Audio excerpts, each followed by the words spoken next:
Hello, everybody, and welcome into another episode of Prep Rally, a podcast and webcast produced by the Daily Journal and djournal.com. I'm your host, Brad Locke, along with Gene Phelps, senior sports writer for the Daily Journal. Gene, how are you on this Wednesday, sir? I'll tell you what, I'm getting overwhelmed looking at this spring playoff schedule we've got coming up. We are loaded this week with high school baseball playoffs and softball playoffs, and throw in a little track and field, North State, and team tennis. Yeah, there's a lot going on. A lot on your plate. How many yeah. How many teams we have in the playoffs there, Gene? I was counting this morning. 28 baseball teams from our coverage area remain in the playoffs, and Wow. the winners this week will essentially advance to the state quarterfinals. So we're in the second round of baseball with 28 teams remaining. So Wow. we will lose some. But we got a pretty good representation there. We were talking before the show. Yeah. I think we could have teams in 5 of the 6 classes, and I'm still not going to rule out Tupelo. Talk about in the finals. In the finals, Right. the final series. We've got that many decent teams with shots to be down there. And you got how many softball teams? 23 softball teams with 4 classes. Almost. I'll go out I won't be on a limb and guarantee you that we'll have 4 teams down in Jackson in classes 1, 2, 3, and 4 for sure. Okay. So that all got started last week, softball and baseball playoffs. First rounds are all complete, I believe. Second round of softball got going. Most teams yesterday had a couple teams play Monday. Baseball, when does the baseball start back? Friday for most teams? It's Friday, Saturday, Monday. Okay. Softball finishes they're in the second round. That will be game 2s and 3s. They always play 1 and then second and third if necessary. Those games will be tomorrow, Thursday. Okay. The next round of softball will be Monday and Tuesday of next week. Mm-hmm. Okay. So yeah, that's what we're going to talk about a lot on the program today. Baseball playoffs, softball playoffs. So as mentioned, Gene, we'll have a little bit of track and field and tennis, and we'll have the athletes of the week that we have every week. We honor a couple of area athletes for their exploits. Quick reminder to follow us on Twitter at djournalpreps, and you can listen a variety of ways. Again, this is a webcast and a podcast if you're watching this, but just want to listen later on. You can listen on iTunes, your podcast app, or at preprally.djournal.com. And if you're listening to this podcast Wednesday afternoon or whenever, and want to go back and watch the webcast, just watch the replay at djournal.com. Okay, Gene, let's talk baseball. First round in the books. As you mentioned, we have 28 baseball teams from the Northeast Mississippi area still alive, entering the second round. Some first round results, Gene. Who are some of the teams we still have alive of note? I'll tell you one team, and we'll start with the big teams and work our way down. We've got Tupelo, got a first round bye. They play Starkville, a former rival. Yep. And it's still a rival. Starkville defeated DeSoto Central in a best-of-3 series. You remember DeSoto Central the last couple of years was loaded with Division I talent. Yeah, that's right. Not so loaded anymore, and lost to Starkville. So Tupelo and Starkville will play a best-of-3 series. And Tupelo's Tupelo had a first round bye. They did, so I could see Tupelo winning this series and moving on. I do. I think they may have played Starkville one time this year. Yeah, they used to be division rivals. Now they're in separate divisions. Starkville's in Division 1, 6A. Tupelo's Division 2. And I believe Starkville has dropped down before to 5A, then come back up to 6A. I believe that's right. So anyway, the rivalry may not be what it seemed when Larry Harmon and who was the other coach down there? Danny Carlisle. Danny Carlisle, yeah. Danny Carlisle and Larry Harmon had some really good rivalries, Starkville and Tupelo High baseball. But Justin Reed, first-year Tupelo coach. Doing well. I think Tupelo could make a run to play down in Pearl. Yeah, okay. Who else we got? You've got Oxford. Have we ever talked about Oxford? They've got a bye as well. They got a bye. They'll be playing Center Hill. I don't see Oxford really having that much trouble. till they get down to maybe the championship series and meet a team out of the South. And there's usually some good baseball down there on the coast in 5A. So it'll be interesting to see what happens there. And you've got Saltillo is alive, and they play Grenada. Grenada's having a pretty good season. Grenada beat Tupelo in the season-ending game, and they're a pretty good ball club. So that's going to be a tough series for Saltillo.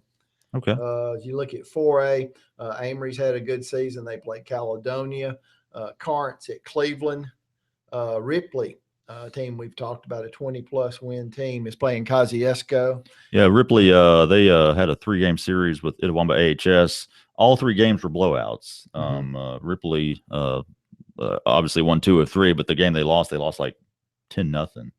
I believe it was. And correct me if I'm wrong, Gene. I believe Itawamba was playing without VJ Miller that last game. He'd gotten ejected in game 2, I guess it was, for hitting a batter.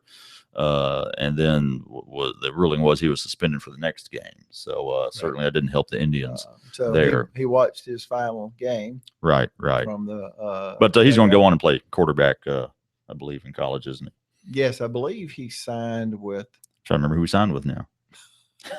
Don't ask me those kinds of questions. Sorry, Jane, threw you off. That wasn't on the script. That wasn't. No. Slippery Rock, I believe, is where he's going. Slippery Rock. You got to get the Slippery Rock score in, guys. So anyway, but Ripley's a good team, and so they moved on. And anyway, go ahead. What else we got there? And for you got Houston and Lafayette. Houston. That should be what kind of team Houston's got. Could be a good series. Yeah, Lafayette. Coming off a good series win. I forget who it was they beat, Gene, but yes, Pontotoc. Pontotoc, yeah, I thought it was another area You're team. making me think today. I appreciate keeping you on the old brain, keeping you on your toes, Gene. And looking at some of these matchups, we do have some other matchups involving area teams. Look at Potts Camp and East Union in 2A. East Union's having a good year, aren't they? They are. East Union has a good year just about all the time. Pretty much, yeah, they do. What a program they've had out there, and they've been consistent. Calhoun City plays at Leland. Saw Ingomar play last week. They play at Strayhorn. Saw Ingomar Bruce, one of the better games I've seen in a while. Yeah. Came down to the last inning, looked like they were going. Ingomar was beat, came back and scored 3 or 4 runs in the last inning to win the game. And really, really good players, some good pitching from those teams. Like you said, we got East Webster, plays O'Bannon. And then, Class 1A, I mean, it's area against area. You got Hamilton at Pine Grove. Every matchup is. Hulka at West Union, Myrtle at Smithville, and TCPS and Vardaman play. That'll be a good series. Be interesting to see how far TCPS can go. Yeah, because they've been making some deep runs the last few years, and got some talent again this year, obviously. 3A looks you got a lot of area matchups in 3A. Alcorn Central, and I apologize, I haven't been able to get out a lot this summer. I've been covering a lot of softball, a lot of track and field, a lot of tennis, even some golf.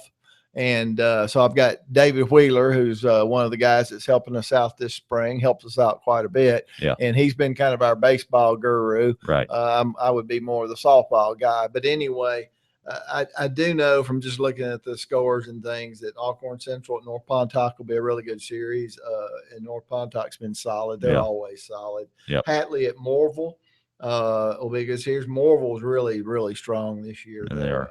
I would pick Morville in that series. Nettleton plays at Water Valley. Nettleton's another good team that's had a solid year. And South Pontotoc at Kossuth. And we all know about what Kossuth's done. Yeah, you got the Wilcher boys and some other good players up there. A lot of us are predicting and it would be a great series, Kossuth Morville. That would be fun to watch.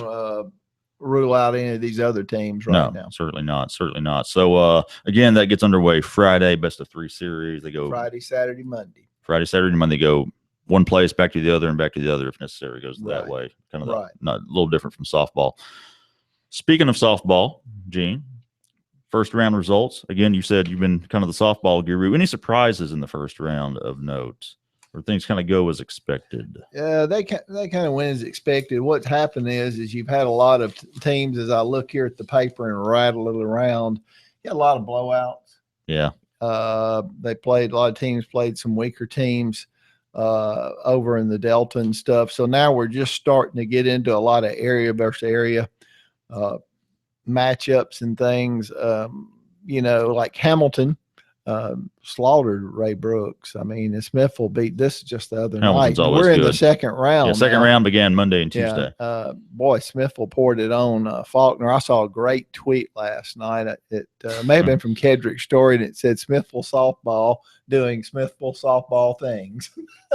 Yeah, Morville or Smithville? Smithville. Oh, Smithville. Yeah, it was Smithville Okay, beating, Smithville. Yeah, sorry. beating Faulkner. I believe he was keeping up. Kedrick was yeah. with Faulkner. Smithville and Morville both having fine seasons. Kind of surprised this Vardaman team, that 1-0. You rarely see, even though it's fast pitch and more control, but 1-0. Wow. Yeah. West Union's had a good program over the years, and so is Wheeler, but West Union handled Wheeler last night, beat them 13 runs.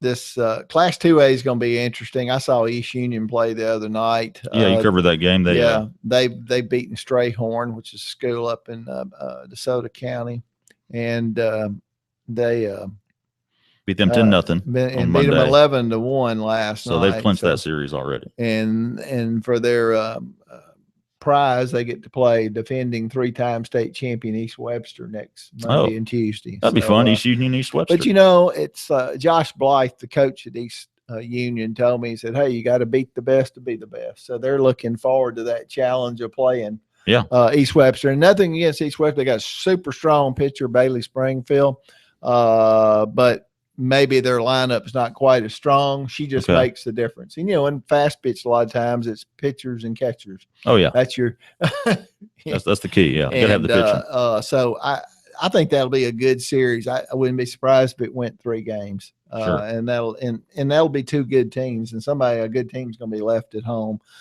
Manatee, another really good team, beat Upor in first game of their series. That Manatee club, really young. Christy Montgomery coaches them. Her daughter plays. She's an 8th grader, one of the best players on the team. And then she's got a 7th grader who pitches. Wow. And that Manatee team has beaten East Union twice this year. So, and that's a good East Union team. Yeah. Yeah. So, Class 2A is going to be very competitive. And of course, you go to 3A. This is our super category. Oh, yeah. You've got Morville.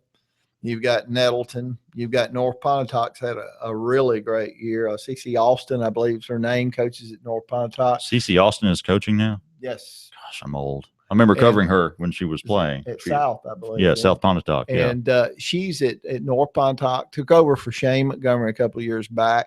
And I believe she lost like 7 seniors, and they weren't expected to win maybe more than 10 games. Wow. And they're 17-6. There you go. So look for North Pontotoc, and North Pontotoc beat Kossuth, and Kossuth's girls are pretty good. Yeah. They've always had a strong program. Of course, South Pontotoc, they're right there. So Class 3A, it's going to be a pretty good battle. And there's old Nettleton, always Morville's nemesis, no matter what. They beat Boonville last night, didn't they? Yeah, they did. Yeah. And so, Morville's trying to get back to that championship game. They played in it last year. Right. And lost to Philadelphia, and that's kind of been their goal. Right. Let's look. What have we got? 4A. Houston girls, good again. Corinth was having a good year. I saw where they lost to West Lauderdale. West Lauderdale's in this thing just about every year, and they're good. Yeah. So that doesn't surprise me. I don't know anything about Kosciuszko other than they beat Tisch County 7-0 last night. I did a story just the other day on Saltilla's girls, and they've had a really good season. Right. And but they got beat by Lewisburg 6-0 last night, so they're going to have to battle and try. They're going to have to win too. Yep. And the same goes in 6A. Tupelo lost last night to South Haven. Game you covered last night. Yes, and it's a really good Tupelo club. They got a lot of young players, 2 young pitchers who are really good, and Dana Ray, who's first-year coach, who came from Nettleton, said, it's we knew coming in the series we had to win 2. And we got to win 2. Still got to win 2. Just can't lose another one now. No, that's it. No room for Tupelo committed 5 errors last night. That's going to get you beat. And I'm going to tell you, South Haven, they put the bat on the ball when they had runners on base. Yeah. And Tupelo had been doing that, and they didn't do it last night, and the errors didn't help at all either. Okay. So they'll play again on Thursday. Yeah. They'll play 2 weather. at South Haven if needed. Yeah. Okay. Yeah, 2 if needed yeah. at South Haven. So Yeah. Tupelo are trying to stay alive there in the softball playoffs. If they win, they go to the quarterfinals. Yeah. Correct. Right. Okay. Yeah. State Gotcha. quarterfinals. Then the semifinals after that, and then the finals. So yeah, still Right. a long ways to go. Yeah, and I don't know if we've said it on the show, but this year, in years past, we've gone down to cover softball in Ridgeland. Yeah. And they played on 3 and 4 fields at the same time. And a lot of times we might have 3 games going on. There'll be 2 of us there. That's remember a that. nightmare. But anyway, this year they're going to play 1 game at a time. Good. One after, so you get a little break and you can focus on that game. Now it makes for a longer day, but especially with as many teams as we could have. But it puts all the focus at that site on that game. Which it should. And you warm up on the other fields. Okay. And they say the high school activities sent out a list of what you need to do. And they say, when you come to the game field, be prepared to play. You won't take no infield. If you're going to do that, do it on your warm-up field. So when you walk on that field, go ahead and line up, get ready for the national anthem. Well, good. I like that. I like that format change. Okay, so softball playoffs underway as well. Gene, it's that time of year, as we know, when a lot of stuff is happening. A lot of other sports are happening, spring sports. Track and field and tennis. You want to give quick updates on them? Where are we at on the track and field season? Track and field, we just completed regionals last week. So now you go to North State, and this is where you pare it down to 4. Okay. Top 4 go. Of course, you got 8 lanes. So 4 from the north, 4 from the south go to the state track meet. Gotcha. And I believe it's the same with your jumpers and field events people. Sure. Your top 4. Pole vaulters and shot putters and discus throwers and stuff advance here. So everything else was setting it up. It's an elimination thing. You're eliminating in the district. The next group goes to the region. Now you're at the north half, and all the North State meets are going on up in this area. I don't know where, probably. I think some of the 6A and maybe another class are at Madison Central. Oxford in the past has hosted some meets. Pontotoc hosted before. Bahaya's got a really nice facility they've hosted. Okay. Potts Camp's got a nice. So I don't know who's hosting all the north halves. I will be at the state track meet. Right. And I'll skip the north half. So you better win if you want to get covered. Still have state track meet at Pearl High School? State track meet at Pearl. I imagine it'll always stay there. I know that high school activities is looking to move things around. I could see them maybe. If somebody else has a really good facility and would like to host it, maybe them breaking it up and running 3 classes here and 3 classes somewhere else on the same day. Yeah. It wouldn't be good for us. No, I think it's a good facility down there. It is, and it's probably one of the better ones, and it's set up with bleachers and stuff for the crowd, and it's a track stadium. Yeah, it's not a football field. Exactly. It's a track stadium. Yeah. It's a really nice facility. So tennis. What's going on with tennis? Tennis, you're in, of course, most of the tennis now is you have team competition where you can move your players and things around, and you might play singles in one match and doubles in the next. They've already qualified 2 weeks ago. Most of the people did, to go to state for individual things like boys doubles teams and girls singles and boys singles and mixed doubles teams played within their division, and the top 2 teams. When I say that, like Gene Phelps and Brad Locke playing singles, if we won or finished second, then we'll go to state and play for that individual championship to be like boys number 1. Now we're just in the team aspect. Tupelo High is waiting around. It's got this part kind of lags. Tupelo's already won. They've qualified to play in the state semifinals. They're waiting on a match that's going to be played Thursday that Madison Central's in, that they should be favored to win. And then Tupelo and Madison Central won't play till next week. And the state tennis tournament, I believe is, I can't remember. It's like the second week in May or something. So there's a lot of lull. Yeah. I got you. And there, I think it starts the 9th. So that's what we're down to. And we've got a lot of teams still in that hunt. Oxford's won so many championships. I can't keep up with them. It's like 7 or 8. New Albany's team is still in the hunt, and they've won like 4 consecutive state championships. New Albany has a team. You got Morville and South Pontotoc are still alive. in Class 3A. TCPS is going to have to play East Webster. And East Webster's won the last 2 state championships. They've kind of been a nemesis for TCPS. Yeah. So it'll be interesting to see how that one turns out. Like I said, we've got Tupelo High and probably Madison Central next week. I'm not sure where the match is going to be. Okay, so it is May 9th through 11th. You're right. Is the state right? Look at that again. Test my memory. State track meet is the 6th and 7th of May. Yeah, and let me see here. State tennis, 1 through 4A, Oxford Tennis Center, 5, 6A, Parr and Bridges in Jackson. Right. I was going to bring that up. I thought we did earlier, and that's a good reminder that state tennis is going to be in Oxford. That's for cool. 4 classes. Good deal. Actually, it's 3. They combine 1A and 2A. Okay. So it's kind of like your 1A, 2A state champ. Gotcha. Okay. Good deal. Just because of the lack of players. Right. Okay. All right. Now let's move on, Gene, to athletes of the week. All right. Who we got? We got a female and male athlete that we do every week, recognizing their accomplishments. And I always throw the name in before it comes time. Bailey Springfield, the pitcher at East Webster. Yes. They're undefeated. Bailey pitched a 3-hitter in the playoff game the other day, and they beat Walnut, and she's just really solid. And I talked with someone today who for East Union. East Webster. East Webster, I mean. East Sorry. Webster. Yeah. You're thinking about Callie Frazier. I wrote about her. Right, She's a good pitcher. She could have been player of the week. There you go. But Bailey, I had somebody tell me, she's the reason they're undefeated.